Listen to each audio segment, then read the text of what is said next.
Greetings, comrades, and welcome to the Eastern Border. During this war, I've been posting news updates, so my regular scheduled long-form episodes are a bit rarer, but I went through my backlog and remembered that my last episode, just before the war started, was an interview with discussion, more like, with a Latvian-American journalist, Juris Kaža, and we discussed about whether or not war will actually happen. Juris was adamant that it would. I was actually a bit more skeptical. And then we talked about how it all went. Looking back at this and thinking that it's been almost a year, I thought it would be a nice time to call Juris back and, well, try to make some sense of this mess and make some, last year analysis conclusions about how everything's been going. So, hello, Juris, and welcome back to the show. Yeah, hello. I'm glad you could have me back. And I'm glad we're still around a year later. That no catastrophes have hit anything or anybody, except maybe Russia. Well, at least we haven't been nuked, so that's good. Yeah. So, a year has gone by. My forecast that a war would start came true. Now, I don't remember whether I said it would end quickly or not, but I do think I said that I think the Ukrainians would be a tough nut to crack, and it turned out to be so. Yeah, and in this, you turned out to be more accurate than many Western analysts. That was interesting because I was surprised about the whole amount of information that was miscalculated and misjudged by a lot of experts who said that Kiev would fall in 96 hours and all this would just fall apart. I don't know about you, but I think that big data, when it comes to predicting things like Putin, is not always that reliable. Well, I don't know how much people relied on big data or not, but I think people bought the story of the modernized, efficient, motivated Russian army. And they did not know that even motivated, angry, amateur citizens would play a role in stopping or at least slowing and destroying the plans of the Russians to take Kiev in 4 days. When people saw tanks rolling down the road a few blocks away, they acted quickly. I just saw a video. Apparently it's been taking a long time to get it out. But from the very early days of the war, where there's people in civilian clothes standing there throwing Molotov cocktails at a BMP and then burning it. I don't know whether the crew was still inside or the crew had fled, seeing that they were in trouble. But there's a lot of stories that just ordinary Ukrainians and home guard units literally snapped the spearhead of Russian soldiers coming in. Also, the delivery of Stinger missiles from Latvia and a few number of other places played a significant role in defending the Kiev airport from being immediately seized and used by the Russian military. They knocked down a few helicopters and they rather badly mauled a few Russian special forces units that were landing there. And these were also not, the top-notch Ukrainian troops. They were home guards who simply knew the territory and just decided this is where we take our stand and we're not going to let this happen. Yeah, and that was interesting because when I was in Ukraine last time, in Mykolaiv region down there by Kherson, I was shown videos by the very people who participated in such actions. And in one case, you could see like the local hunters club or something together with their friends and families who've been given like Molotovs, just literally ambushing those BMPs and trucks and everything. It's a weird, interesting scenario. I mean, it's been weirdly inspiring to see the Ukrainians resist. On the other hand, it's been truly horrific. Although the reaction to it has also been weird.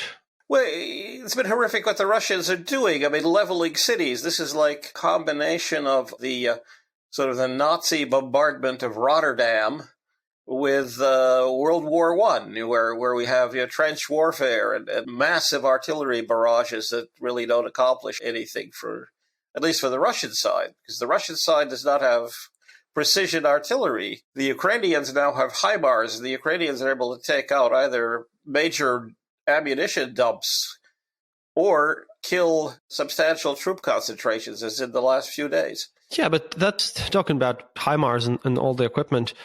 We saw in the early war that everyone in the West was very reluctant to give Ukraine weaponry. A lot of arguments were that it would take so many months to train Ukrainians to use this new technology, and that probably wouldn't be worth it. And again, it was reasoned that if Ukraine would fall easily, then this would be basically tech given to Russians.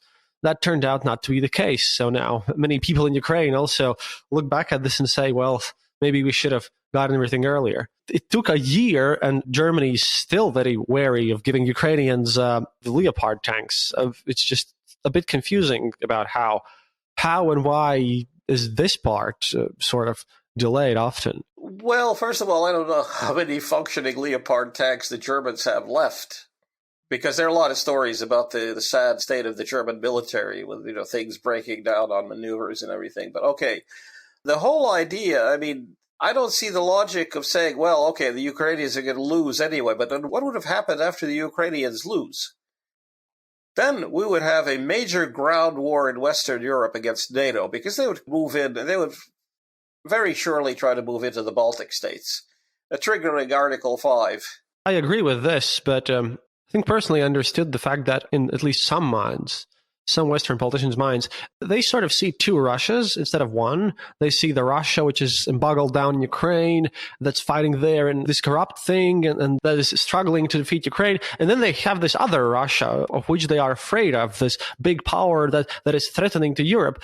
And it is oftentimes, at least how I've seen people, they don't realize the fact that if they weaken Russia now, it improves the security later, that this Russia that is corrupt and weakened and unmotivated is the one that is threatening them. So it's kind of weird that I have to push my Western audiences and people whom I speak to understand that if Russia loses, it's better for everyone, basically. Of course it's better for everyone. Russia has to lose. Russia has to basically be pushed back into, well, whatever its old borders are, and it has to be convinced never to try this again. And unfortunately, you have to have a number of kind of scenarios that a lot of people in the West might find a little bit extreme. One would be for Ukraine to quietly acquire nuclear weapons and play the Israeli game. Well, this, by the way, is something that Igor Girkin, the Strelkov guy, the war criminal dude, but I listened to his analysis. He claims that that's the reason why Russia can't use tactical nukes themselves, because then the West will definitely give them nukes. Yeah, the possible solutions to ensure permanent security in our region, sadly, are things that wouldn't be very PR friendly for the West, so to speak. Well, what I meant by the Israeli game is that once this war ends, and if Russia does not radically change, and I don't doubt that will happen this century, then the Ukrainians simply say, do we have nuclear weapons? I don't know. Test us. Try it out. Try us. This is what Israel says, basically, to everybody sort of knows that they have them, but...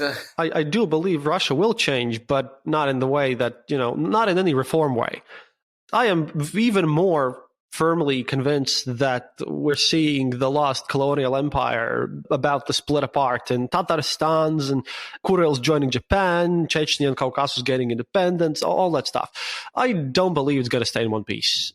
It's too far gone. And well, yeah, that of course, there would be a number of spin-off effects of that. There would be a lot of refugees, and there would be probably a fairly interesting internal war. I mean, if the Russians decided to try to take the Kazakhs back or any of these other, we would have a civil war in Russia, and also absolutely. I would not even exclude a class war in Russia, and that finally, the impoverished countryside would decide to go to the metropoles of Russia, the big cities, and take what they have not had for the last 80 years, So there's like electricity, toilets, you see this behavior. I mean, people stealing refrigerators and stuff in Ukraine. I mean, there are people even stealing chickens out of chicken coops. I mean, what's going on there? Or what was going on there at the beginning of the war, The chaos, by the way. But yeah, well, sadly, there's either going to be a massive revolt or there's going to be civil unrest. I call it troubles in Russia. Even if by some miraculous wonder Russia manages to stay completely nice and peaceful, at the end of the war, no matter what, and it will be, we have another civil war guaranteed. I mean, Belarus is, well, if Putin wins, then Lukashenko gets absorbed, and then there's a civil war by the guys who don't want to be absorbed in Russia. Putin loses, then as soon as that happens, there's a civil war to get rid of Lukashenko. It's like instantly. Belarus is looking at how this thing is going to turn out. And yeah, I give that 99.9% guarantee that there's going to be a huge mess in Belarus as soon as this war ends.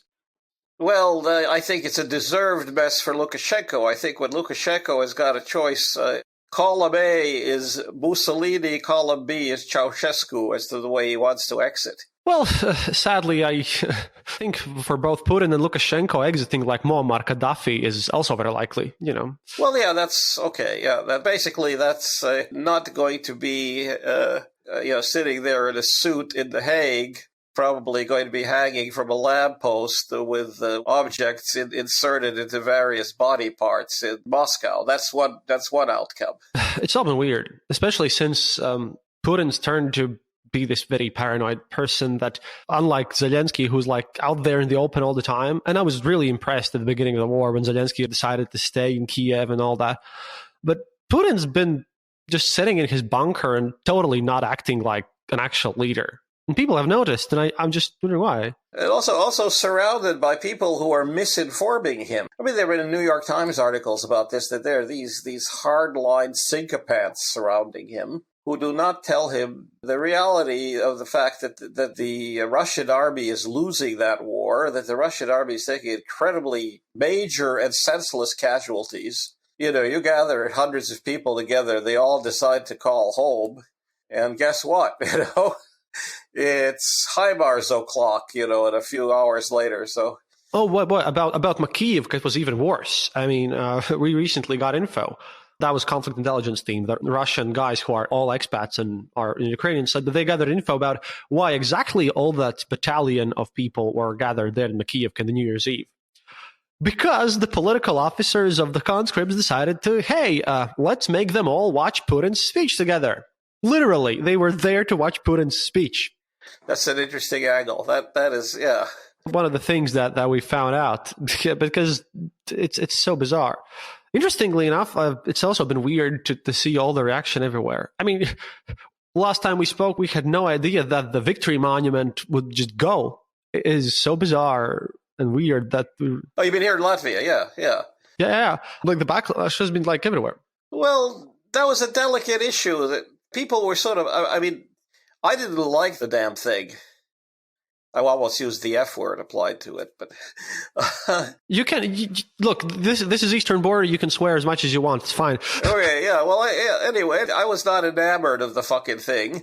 But, you know, on the other hand, you know, why people have been tolerating it for 30 years, and it only became a focus of political tensions once a year, right? The rest of the time was simply sitting there, you know. I wasn't saying, let's go rip it down tomorrow. But when they took it down, fine, great, you know. And also the reaction from the Russians was no big deal here. Nobody really flipped out about that. Yeah, I was really surprised when I only found out that it was, 4 years older than I am. That was only built in 1985. Oh, wow. Which is surprising to me. It was apparently built for the 40th anniversary. I always thought it was a thing built somewhere in like the 50s, just after the war, you know, to actually represent something. But no, just so silly. It was built actually to restart patriotism, Soviet mythology of the Great Fatherland War. And my remark is, I think I wrote it in a commentary in my Medium platform or something. It's a monument to the Great Fatherland War from 1941 to 1945, which raises the question of what was the Great Fatherland doing invading Finland and Poland in 1939?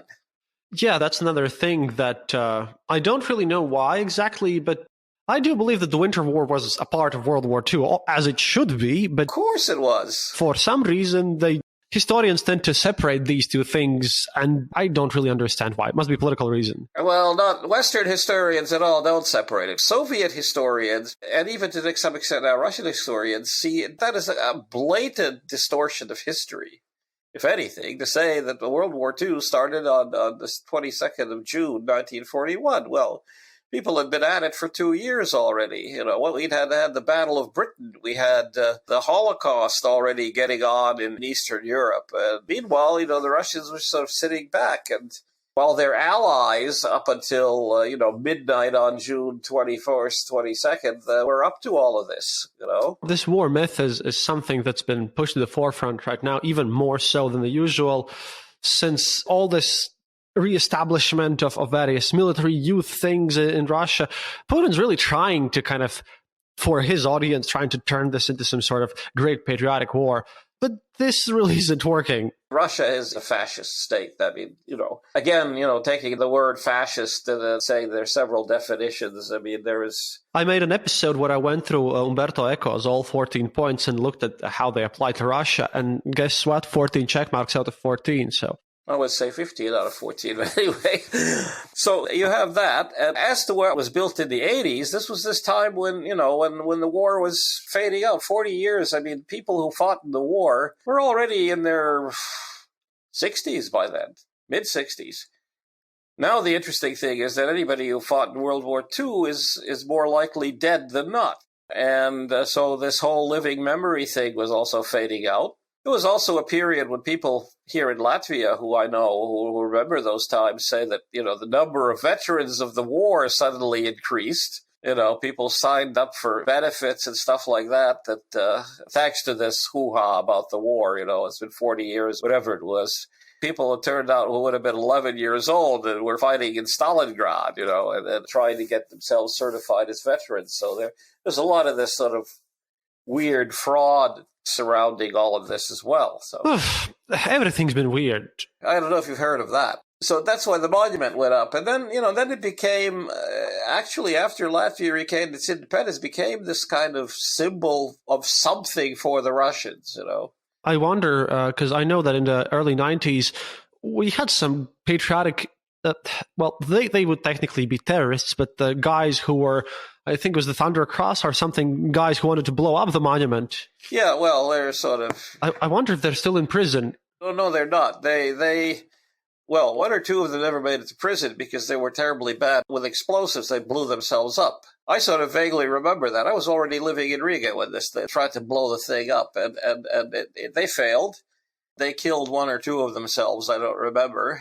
And then some of them ended up in jail. And that, of course, brought probably unnecessary attention to that thing. And then, of course, it became this symbol for the Russian-speaking population. It was one thing where they could feel good about themselves, because with the Soviet Union falling apart, with the kind of the supremacy of Russia in the whole game fading away, people had to have something. I sort of could understand that. And then, of course, there were, your hard communists and Russian imperialists for whom this was also a big deal. Although it's very interesting, when Vladimir Linderman's neo-Bolshevik, or he's a member of some weird crackpot party who's managed to get himself thrown in jail both in Russia and in Latvia, when he showed up one time, I actually had to cover this May 8th thing or May 9th rather, for I think for the Wall Street Journal, and I went to watch this whole thing. Well, Linderman shows up with the flags of the Donbass or something, and the whole crowd sort of parted to sort of stand away from him and let him go put down his flowers, and they sort of went back, So even the local Russians would say, this guy's a crackpot. We don't have anything to do with him. So the war and everything, when we talk about local crowd here and also in Estonia, as far as I know, yeah, it's been sort of like a split in the Russian community, and everyone's a bit more radicalized. Yeah, the Russians are now split among those who are Russians and those who are, who were always Russian speaking, but were actually, Belarusians, Ukrainians and all that. We see a huge split and divide there. Yeah, and there were, there are Russians who understand, that the last place on the planet where they would like to spend the rest of their lives is Russia. Yeah, the ones who are living here are born here. Thought out a kind of analogy, and it's not a very pleasant one, about how to view Russians. If you imagine a cinema lens, a cinematic film lens, where you can do everything from close-ups to big wide-angle shots. If you use the close-up view of Russia, Russians, then you can find this nice guy, that nice guy, this weird character, third guy or woman who's a crazy, somebody else who's sort of, neither here nor there. Well, then you zoom out to the wide-angle shot, and all of these 140 million individuals that make up the Russian nation, that view, what do you see? You see a monster. You see an absolute monster that is doing all this stuff. Bucha, Izium, mass graves, the whole thing. And then, then you don't have terribly much sympathy for anything happening to them, which is kind of weird, because there are, as I said, I know Russians who are not crazy. I know Russians who are against the war and all of that. But then, when you take the big picture, it's sort of like the nice Germans, that you could have run into in 1938. It is quite weird, because we've also seen this whole community of Russians, especially journalists, more liberal-minded, who've moved elsewhere. I've watched them all the time, and sometimes I get confused because, well, at least one of them, Maxim Katz, who is very prominent, and his English is pretty bad, so his YouTube English subs are quite terrible, but you can read them if you try. But he spends like half of his reporting on explaining why this is not Russia's war, this is Putin's war, we didn't do anything, Putin's actually not that popular in Russia. Like this, they're trying to convey this image of good Russians, and I think that they don't get that nobody cares at this point. We'll start caring when the war is over or something, but right now nobody really cares about whether or not. Look, this is beginning to look like these newsreels of Dachau, when the local population, all these crying, wailing German, well, we didn't know, How what a terrible thing. Look at these emaciated bodies lying on the ground. Well, you sort of draw your own conclusions after watching these old films of how the Germans were denying their involvement in this. And then again, you look at this so-called Russian opposition coming in. I'm not talking so much about the journalists. That's another issue. You look at all these Russians flooding out of Russia, mainly to Georgia and other places. They're not leaving because they oppose the war or they oppose the regime. They are leaving because the regime is after their ass, right? You're going to get drafted and you're going to end up, being vaporized while listening to Putin's speech, which is what happened. Truth to be told, well, one or two of them have left because they oppose the regime, but that's an extreme rarity. Hello there, and thanks for listening to another episode of The Eastern Border. Dear Patreons, thank you more than ever for supporting our show. Your donations are crucial to keep us going, and right now all of your money is going to securing good information for you and to fund Kristof's actual real-life mission to Ukraine to report to you live about the war that is going on there. Also, we would like to use this opportunity to urge you to donate to other organizations that are helping people escape Ukraine safely and to defend the country for those who decide to stay on the ground. One such organization we would like to highlight is the Defending Ukraine Together Come Back Alive movement. Launched in 2014, the Come Back Alive became the biggest organization providing support to the armed forces of Ukraine. You can donate directly from their webpage, comebackalive.in.ua. Remember that no donation is too small. In this situation, every dollar matters, every cent matters. If you're uncomfortable with giving money to war, they do have a position on their website that they are providing Ukrainian army with laptops, lights, photo equipment, cables, and is not purely military. Perhaps that might change your mind, but remember you can also donate to strictly humanitarian organizations such as the Red Cross and others that are helping people escape Ukraine safely. Please also keep following us on social media for all of your latest updates on Eastern Border on places like Twitter and Facebook. Keep listening, keep yourself informed. That's all from me now. See you online.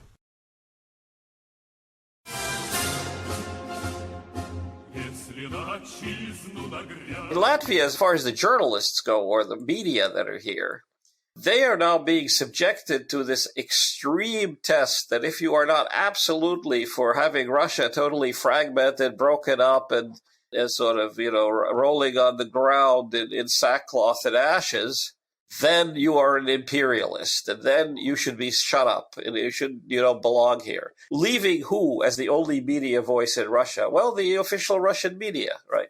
You close down TV Rain. Now, TV Rain undeniably fucked up on a number of issues. But now we don't have them broadcasting at least to the Russian population in Europe. Not that they would be terribly affected by that, but there's a lot of, especially sort of the more ultra-nationalist or right-wing, or call it what you will, Latvians, who are saying, yeah, get them the fuck out of here. I'm glad they're gone, and let's move on and close down a few other Russian media outlets like Medusa and everything else.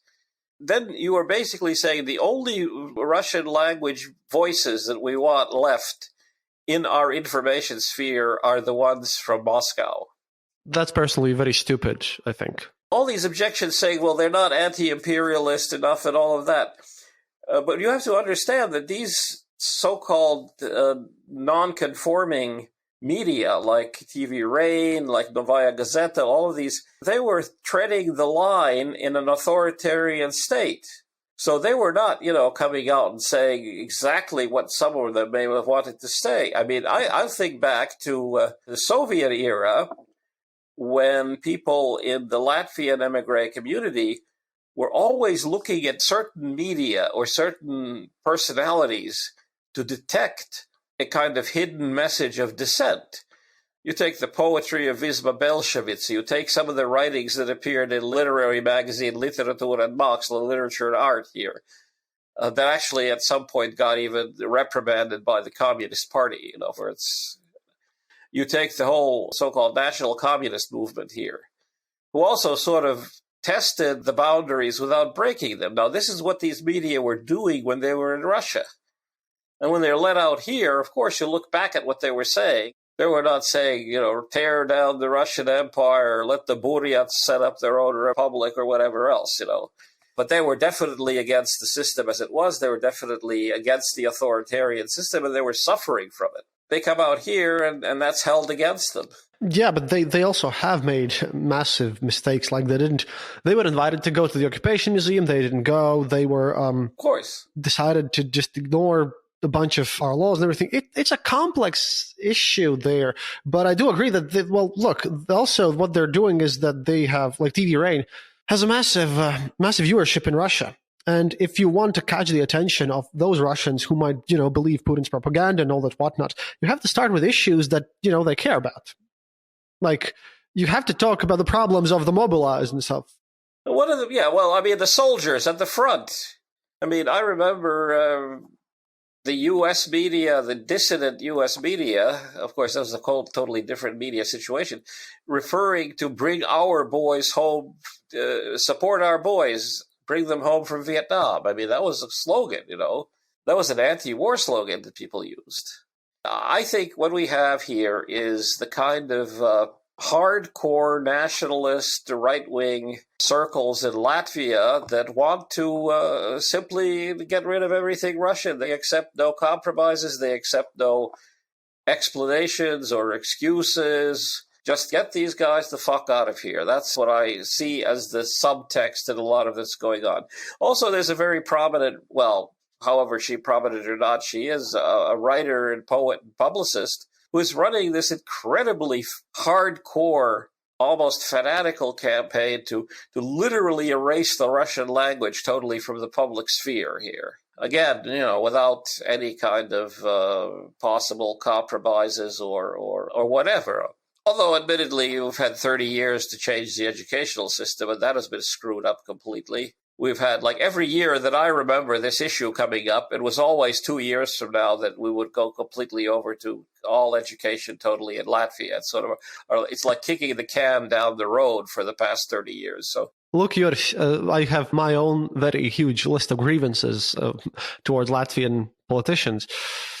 And I do have to admit that our right nationalist parties, obviously there's a war right next to us, so obviously more conservative parties would gain vote. People tend to vote more conservative in crisis situations.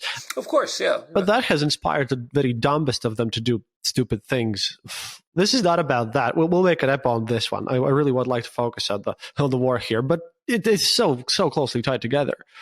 On the other hand, you have to also look at what the Ukrainians have done. I remember being awake for I think it was 72 hours straight when the whole Kharkiv liberation assault happened. It was so bad. I didn't sleep for ridiculous amount of time covering this. Were you there at the time? Sadly, no. I was just back home, literally just back home. Oh, okay. I went to Mykolaiv down and just before that, and I think it was about that point. But I was literally back from Ukraine 2 days upon my return from Ukraine. This happened. It was crazy. Yeah, that was stunning and weird. What has surprised you the most, really, about this whole situation? Well, other things first of all, they sort of pulled away from trying to take Kiev. Then what are they going to do next? And then the whole northeastern front, the Kharkiv front, collapsed. And there were signs that the whole Russian command structure, supplies, the whole military command infrastructure, logistics infrastructure was a complete mess. As the Russians would say, it was a complete bardak. That's why the front collapsed. Yeah, and you look at all these reports of everyone being under-equipped all the time, and we can see vranье happening on every level about how intelligence is wrong, so you assault fortified positions, and then you get beaten back, but you have to write in your report that, oh no, we almost took it, we had many casualties, and then all these little lies pile up. They just pile up, like in the series Chernobyl, in the last speech. The lead character said that every lie incurs a debt to the truth. Well, yeah. It does. It's very strange. And I think that is also the remnant of the Soviet past, because ideologically looking at this, who supports war in Russia? It's mostly the older generation, the people with a nostalgia tooth for Soviet Union. Kind of weird, because I find modern Russian government a bit worse than the Soviets, because Soviets, for all their faults, actually tried to, sure, they were dictatorship, but they, at least on paper, tried to build communism. And in some smaller instances, they actually did provide some services. They had some ideology that was based on the future, such as it may be. But in current days, Putin's ideology and people who support this war, their ideology seems to be, oh, look back at the old days. We had nice ice cream. West is evil. They don't even have a coherent model or anything. Yeah, well, or basically set up an ideology that shields the kind of robber baron capitalism, or call it what you will, the kleptocracy. They protect the kleptocracy. Yeah, talking about that, I remember that they actually, after Elon Musk posted his nonsense on Twitter, I made an episode where I actually had to explain a bit of Russian prison laws, the понятие, and how Russian organized crime works, to make people understand that Putin is not your typical Western leader. He's like a Russian organized crime boss running the whole show. They have their own set of ethics and rules and regulations that are internal to them, that are totally alien to everyone outside of it, you see. They have totally different value systems. And I think, that's been a harsh awakening for many people who thought that maybe this can end with just Putin sitting and just discussing this with Zelensky. Although I can't really imagine them ever coming eye to eye and actually talking about anything these days. No, that's not going to happen. That's going to be... And I think that there is this misreading of post-Soviet Russia where, the Soviets, the Brezhnevs, and were the bad guys, and then we have Gorbachev come along, and he seemed to sort of take the hard edge off the Soviet Union, and then it fell apart under him. And then Yeltsin comes along. The old booze hound is out there directing the German army band when he gets off a plane, and everybody sort of laughs at that. And then we have Putin, who's an ex-KGB. And the KGB was a kind of mafia in and of itself, or at least it became closely related to the mafias that were springing up in Russia. And then once you understand that, a lot of what he does seems to make sense, but he is not a political leader in the sense that we see political leaders in the West. Yeah, one other thing that really stunned me was that, at least on Twitter, the NAFO movement appearing, the Shibinu dogs, because one of my biggest worries was that Russian trolls tend to take over everything. They keep spamming even like everything in Latvia. But the fact that this whole weird movement that donates money to Ukraine gets the Shibinu avatar and then fights Russian disinformation with memes, to which I am honored to be a part of, because someone donated the money in my name because I make this podcast and I've helped Ukraine with gathering donations and everything. So now I have my own Shibinu dog. That's been so effective at countering Russian troll farms that, there was multiple articles about this thing, like on Washington Post and New York Times and places. No, I've seen that. Yeah, I've seen them. They're certainly, when it comes to kind of very serious, hardcore mafia dictatorship, they cannot stand humor. Or they don't know how to deal with it. They don't like to be laughed at. Yeah, that's the thing, because when you make something funny, it's no longer dangerous. And also, Russia has a firm inability to comprehend that people might come together and do something on their own, public initiative and all this stuff. I firmly believe that Putin thinks that all democracies everywhere are just a sham as well. It's just that he gets caught on something. I don't think he really understands that it's not the case everywhere. Of course, yeah. And I mean, as I said, the whole early days of the war, neighbors went out and said, somebody calls up and says, hey, there's tanks down the road. What are we going to do? They did not wait for orders. They did not see themselves as part of some kind of hierarchy where the great leader calls. They went out and they got Molotov cocktails, or they got on their phones, they filmed it, they sent the coordinates of what was going on to the army or to the local National Guard units. And it was a very decentralized kind of people's movement at the initial days of the war. And now Russia is sort of just grabbing people off the street and handing them probably some rusty weapon, dressing them in poorly insulated rags and sending them to an improvised barracks that'll become a target for HIMARS. We see like thousands and thousands of basically Ukrainian NATO soldiers coming back. They got fully trained by NATO standards, taught to use NATO weapons, and they're coming back by the thousands now from Germany, from the UK.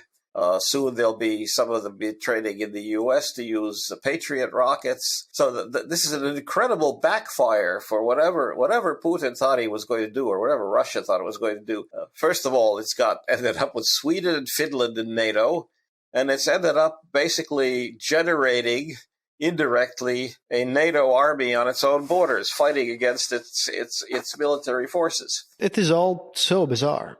In a way, almost a year has passed in this war, and I feel like I never thought I'd say this, but I think I have acclimatized myself to the war. This war also really just taught me how easy it is for a person to get used to everything.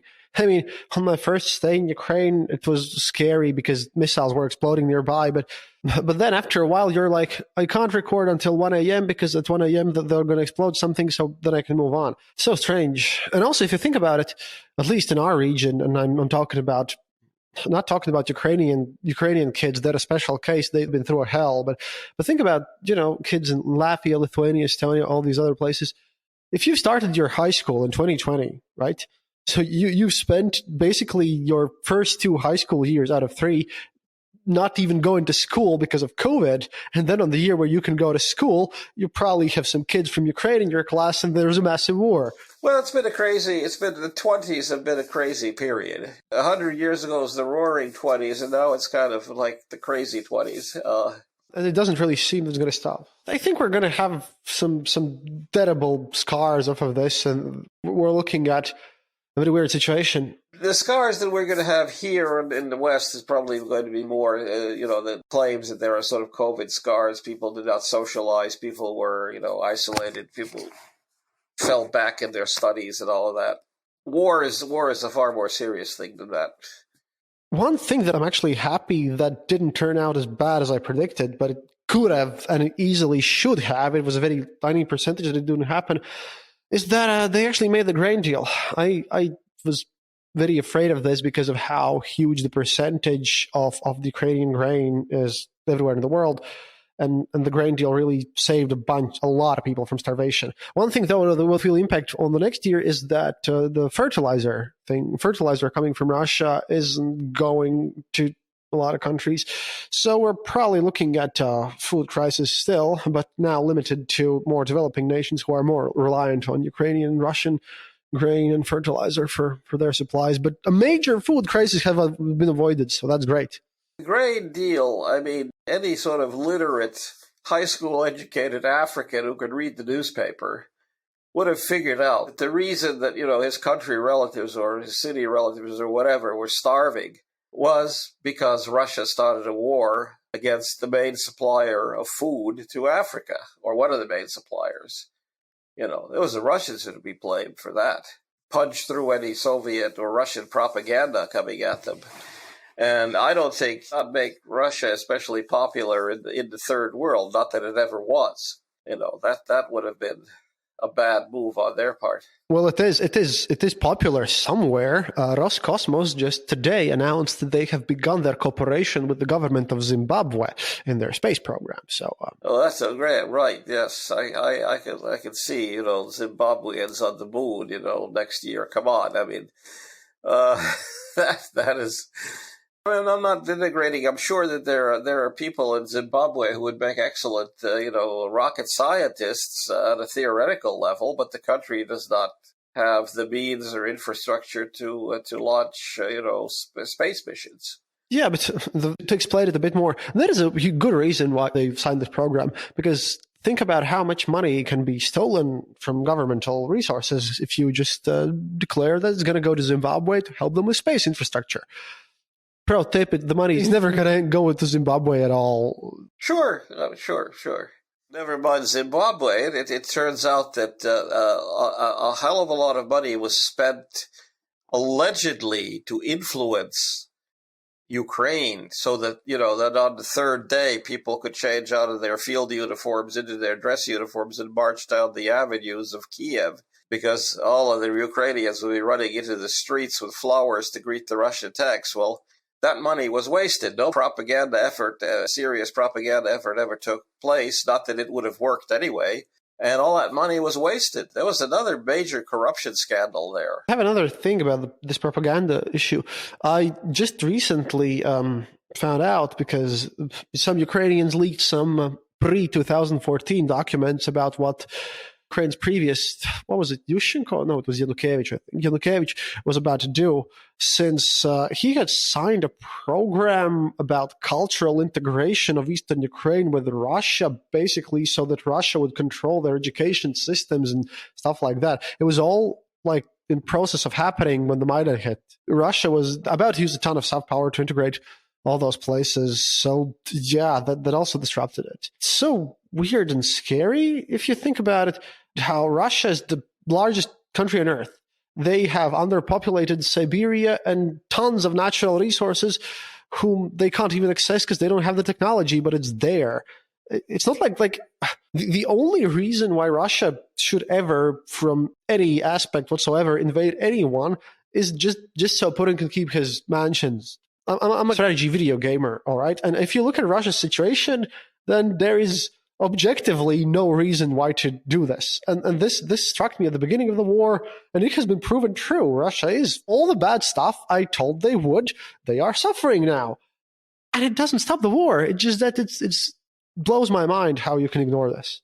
Yeah, the thing is that Russia has catastrophically failed to develop its own potential just by staying home and going out there and going out to the countryside, what is called in sort of Slavic Latvian slang, the chukhya, the village where nothing has changed for the past 120 years, putting in electricity, giving people jobs, doing something to end the chronic, rampant alcoholism out there, giving people some purpose in life. That was not done. That was not done under communism. In fact, the Soviet system actually, up until the final years when some of the leaders tried to stop the total degeneration of society with banning sales of alcohol and other measures like that, the Soviet system actually pushed Russia deeper and deeper into this kind of degenerate underdevelopment. And nobody's doing anything about it now. And as I said, the other war that could break out in Russia, if people got angry enough and were not, too shit-faced to do something about it, would be a class war against of the countryside against the Moscow elites or the city elites. That is a very valid point because, again, if you remember at the beginning of mobilization, in Chechnya, Dagestan, those regions in Caucasus, they had massive protests, and I spoke with people who were actively participating in those protests. Happened to get some contacts.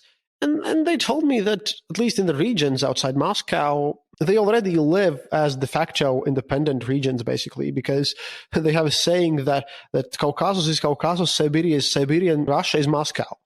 Because Putin has devolved and destroyed all the institutions so much, and I keep hammering about this on almost every episode, but Putin has destroyed all the traditional institutions that they have no legitimacy, and the only image of Russia, the only image that pops into people's heads when they speak about it in the regions where they live almost destitute poverty is this whole Putin spoke about it on TV, but a lot of people just don't even view themselves as belonging to this Russia.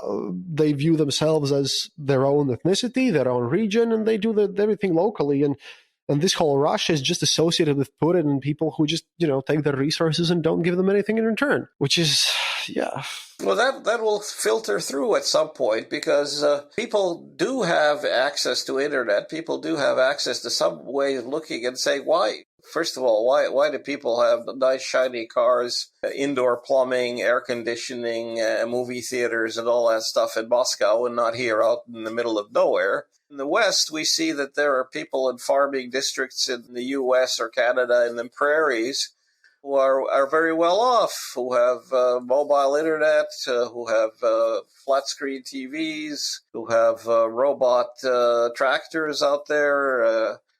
And here we are, working with a hoe and a shovel and not making any money as farmers. People are going to realize that at some point and say, we're going to, storm the big cities and ask for our share of all of this.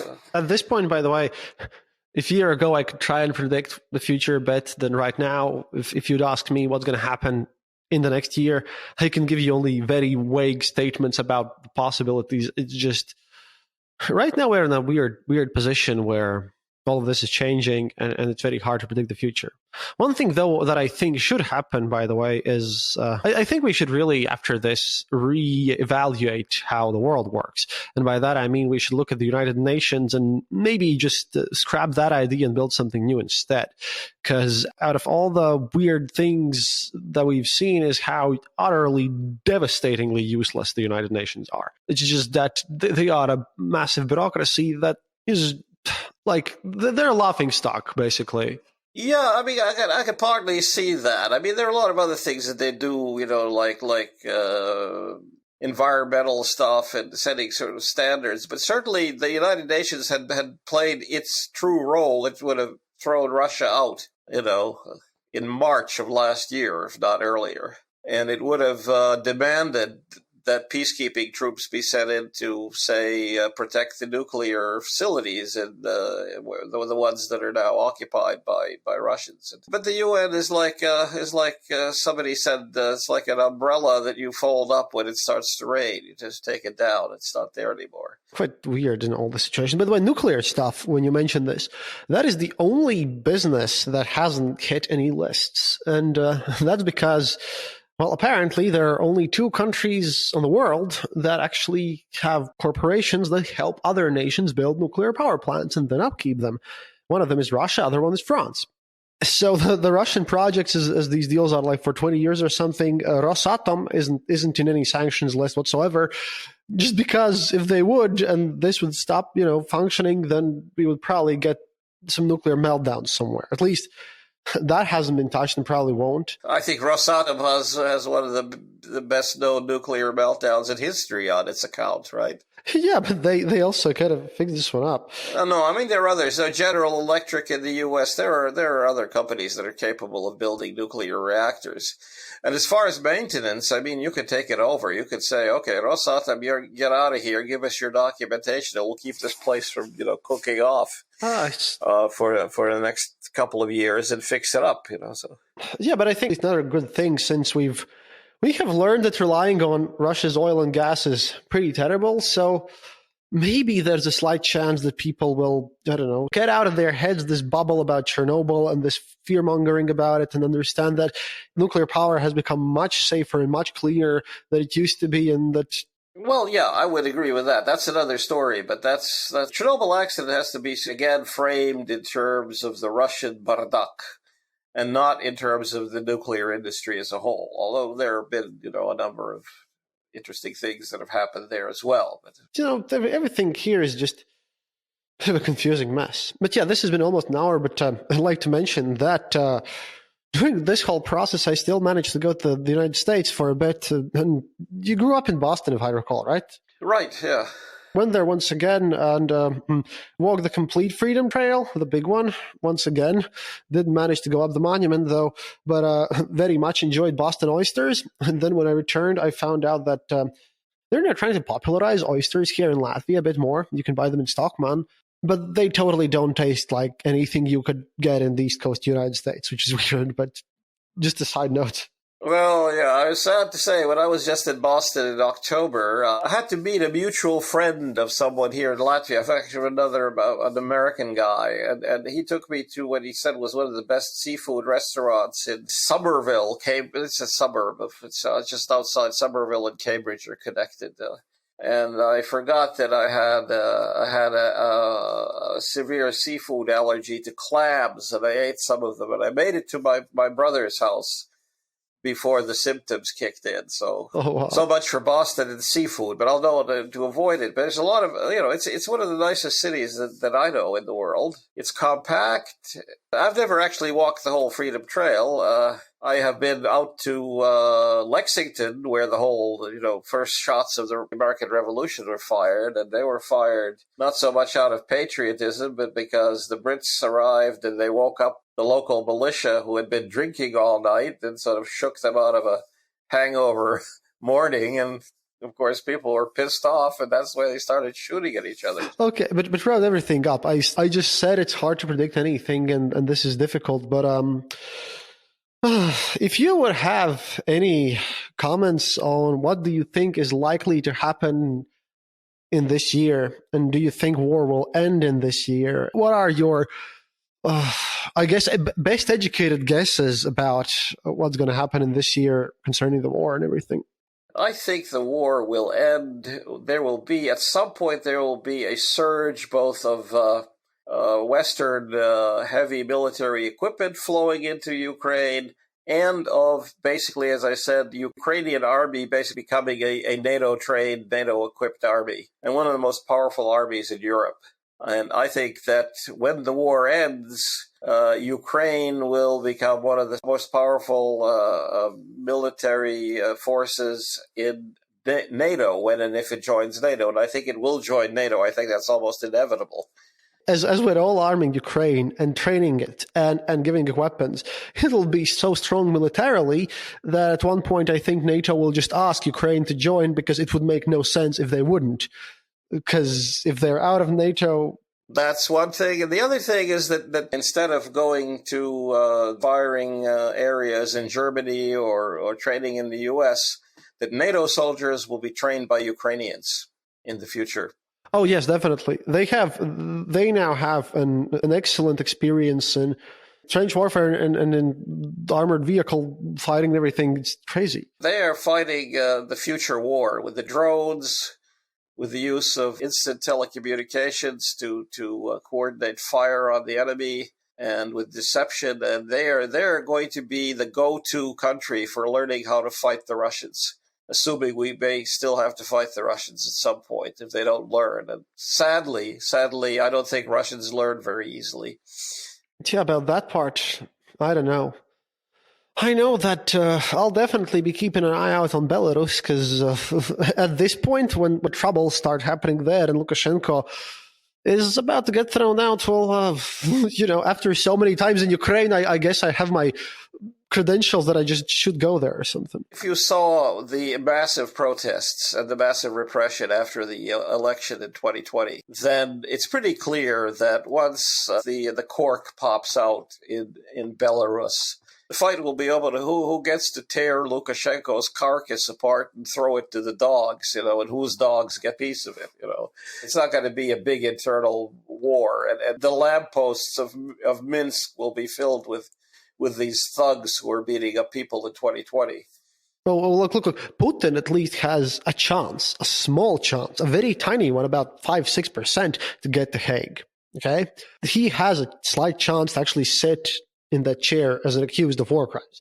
Lukashenko has no such chance after what he did in 2020. Lukashenko will be torn up in pieces. Yeah, although, the opposition there tried to present itself as being reasonably civilized and not sort of into anger, as was the case against Ceausescu and as was the case against Mussolini, and they sort of dragged into this. Yeah, but the thing in these cases is that it might not be the opposition who does it. It might be some people who were involved in the oppressive regime, the siloviki, the power structures. Sure, yeah, as was the case, Ceausescu's own generals ended up shooting him, so. Because that's the best way how to not get shot yourself and not get into trouble and all that whatnot. I mean, Abramovich, for all the fact that he had to sell Chelsea, right?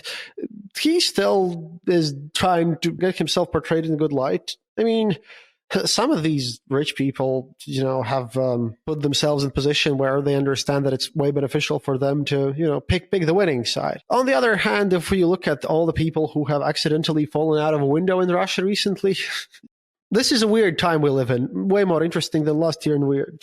Yes, it is. Indeed. So we'll see. As I said, I think the war will end this year. I think there will be some really heavy action in Russia internally. As I said, Belarus will probably be different.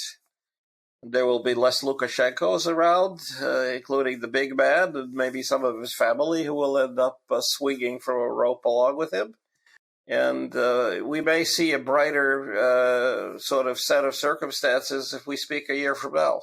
Well, we definitely will. I mean, at this point, you brought this on. No, we have to do this. And I actually want to talk to you maybe more recently, too, about the Latvian stuff that we didn't mention. Like, we have politicians, dear listeners, who have tried to impose in Parliament stricter rules for EU citizens working in Latvia. Because they are just, politicians are just awful sometimes. But it is what it is. Anyway, thank you. On that account, I actually called up Dombrava, and he said that he had been misunderstood. But that's another story. Thank God, because that was so ridiculously stupid that... Yeah. Okay, thank you for this conversation, Juris, and I hope you have a good evening. And your son makes movies. Can his movie, The Neon Spring, be viewed somewhere outside of Latvia? And how can people do that? It's on, I think it's on Vimeo. It's on some paid streaming sites. And it's been in film festivals, and it's being marketed by Magnolia Pictures of the U.S., so we'll see where they sell them. I wouldn't be surprised if it ended up on Netflix, although I talked to Mattis, he's not aware of any such thing. So, well, please do check out Neon Spring, and, I hope you all have a good weekend and all that. We're back to work.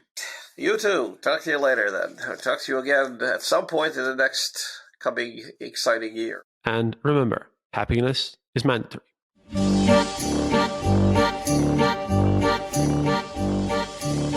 Thank you for listening to the Eastern Border Show. If you have any questions or comments, go to our website, theeasternborder.lv, and leave a comment there. Or email us at theeasternborder@gmail.com. We'll be sure to answer. You can also follow us on social media and contact us there. If you enjoyed this episode, then leave us a review on Apple Podcasts and tell your friends about us. It really helps us grow the show. And remember, happiness is mandatory.